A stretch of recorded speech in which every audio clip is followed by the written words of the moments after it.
Allez, on plonge directement dans cette nouvelle analyse pour explorer une théorie vraiment fascinante. On va décortiquer un concept qui réinvente totalement un mot pourtant prononcé des millions de fois chaque jour. D'après les documents qu'on étudie aujourd'hui, ce terme familier ne serait rien de moins qu'un saut acoustique dissimulant l'existence même d'un système stellaire binaire. Et pour comprendre ce véritable chiffre cosmique, notre exploration va suivre un chemin bien précis. On va partir de la phonétique et de la mythologie ancienne pour ensuite traverser les mathématiques, faire un détour par la prophétie biblique et enfin aboutir à un concept de synchronisation biologique. C'est parti! On commence donc avec la première partie, le saut acoustique ou l'introduction du système. Alors, selon le texte source, le mot Amen dépasse de loin la simple petite ponctuation qui marque la fin d'une prière. Pas du tout. La théorie le présente carrément comme un saut vibrant, c'est-à-dire une formule acoustique permettant une synchronisation parfaite entre deux astres majeurs, le Soleil et Neptune.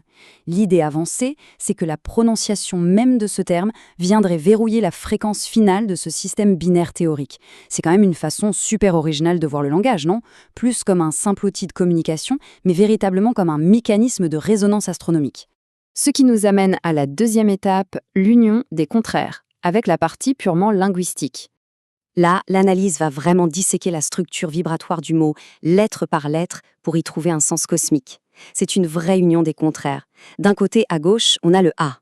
C'est décrit comme la voyelle de l'origine, le souffle primordial. En gros, ça représente le soleil, une émission d'énergie pure, rayonnante, qui explose vers l'extérieur. Et de l'autre côté, le M, eh bien c'est tout l'inverse. C'est la consonne de la matrice. Il symbolise la profondeur, le monde liquide et par extension Neptune. Contrairement au A, il s'agit d'une vibration interne, fermée, qui contient l'énergie au lieu de la projeter.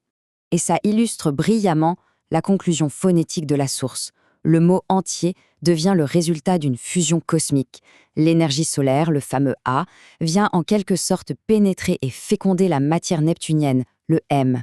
Le but, donner naissance à une réalité totalement nouvelle. Et cette nouvelle réalité est, on l'aura compris, symbolisée vibratoirement par la toute dernière lettre, le N.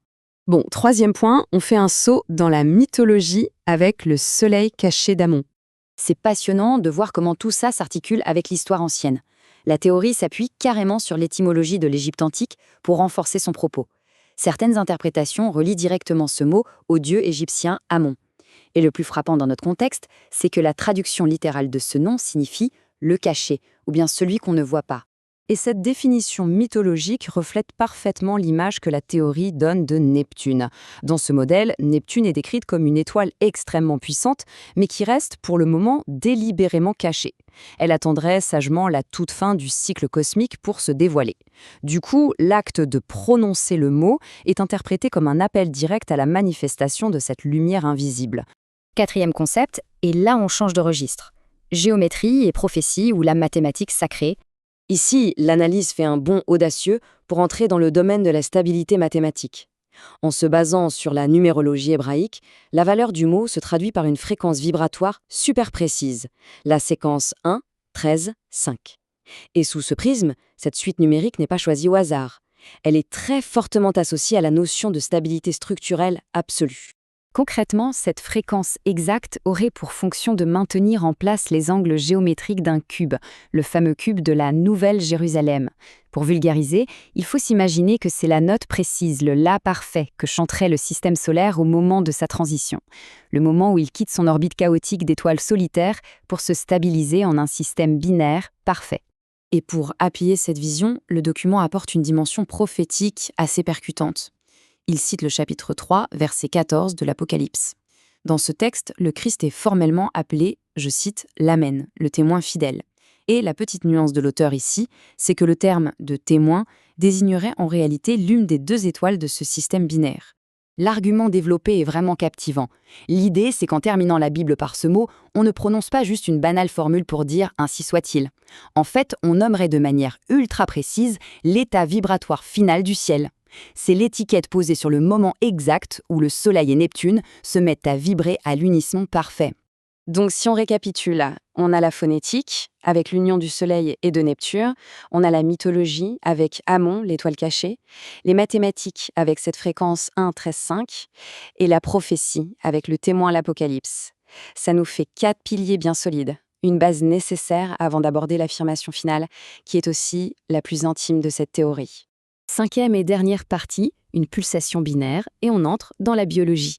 Parce que oui, la théorie fait un grand écart impressionnant. On part de l'immensité du cosmos pour atterrir directement sur le battement du cœur humain. L'hypothèse finale, c'est que prononcer ce mot agirait comme une véritable signature énergétique. Le but, permettre à ceux qui sont décrits comme les humbles de cœur de synchroniser littéralement leur rythme cardiaque sur la nouvelle pulsation stellaire qui serait sur le point d'arriver.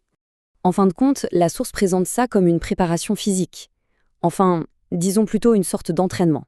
Une manière d'habituer doucement le corps humain et son énergie vitale à la résonance inédite de ce système Soleil-Neptune. C'est fascinant de voir comment une mécanique astronomique hyper complexe est ancrée directement dans notre physiologie. Alors, après avoir décortiqué la logique de ce document si particulier, une question fondamentale s'impose pour conclure notre analyse. Se pourrait-il que le dernier mot de la révélation soit en réalité la fréquence exacte d'un monde nouveau ? Qu'on y adhère ou non, c'est une perspective qui pousse vraiment à réfléchir sur la portée et le pouvoir de ces petits mots qu'on utilise au quotidien.